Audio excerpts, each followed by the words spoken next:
3 days ago, an official within the Chicago Election Board came out and he said that approximately 9,000 previously uncounted mail-in ballots were suddenly discovered sitting in a cage somewhere in Chicago. Specifically, the election in question here is the Cook County race for state attorney. And for the past 8 years, the position of Cook County State Attorney has been held by Ms. Kimberly Fox. During her tenure in office, she directed her prosecutors to not pursue certain types of charges. She effectively eliminated cash bail, allowing criminals to walk free just hours after getting arrested, and she raised the threshold for felony retail theft to $1,000. After serving 2 terms in office, Ms. Kimberly Fox decided to not run for a 3rd term, leaving the position of state attorney open to challengers. And so, along that line, you had 2 candidates who were vying for the Democrat nomination.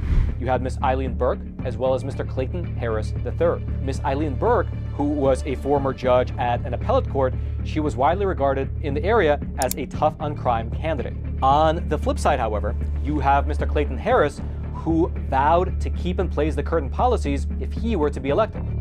Isn't it interesting that any time we see something where there is a question about ballot integrity, it always goes in the way of Democrats.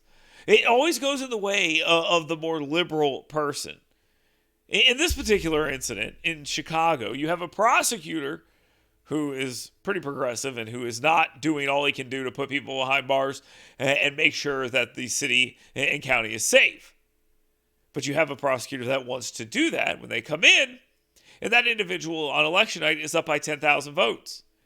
And then lo and behold, they find almost 10,000 votes, and the race gets a lot tighter. What an absolute shocker. This race, and really the big question now becomes election integrity. How does such a massive number of mail-in ballots not be tallied up on election day? According to the Chicago Tribune, as of last night, take a look at your screen here, former Judge Eileen O'Neill Burke is leading over Clayton Harris III by less than 1%.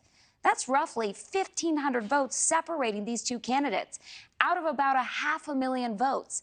This is a dramatic change because just after Election Day, O'Neill Burke was 10,000 votes ahead of her opponent, only to find out that 10,000 mail-in votes were left off over the weekend. We know these ballots are now being accounted for, and the election board admitted to making the mistake. They blamed it on speed over accuracy. You're looking at a human error, and he's standing in front of you. He did not add 2 and 2 together in the rush. I would like to find just one instance. I don't know of any, maybe they exist. I'd like to find one instance where a bunch of ballots have been found and counted later where it benefited the Republican candidate, the conservative candidate, the pro-justice candidate. Find me that one incident. And when you do that, well, then maybe I'll believe some of these.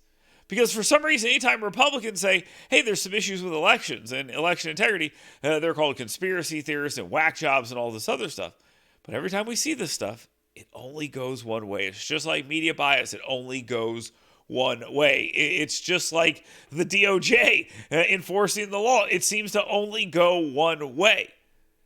And you can't tell me that's just a coincidence. It tells you that there's probably an issue here. So when people raise issues about ballot security and election integrity, instead of pretending that they're just absolutely out of their mind, why don't you look at videos like this and say, when's the last time we had one go the other way?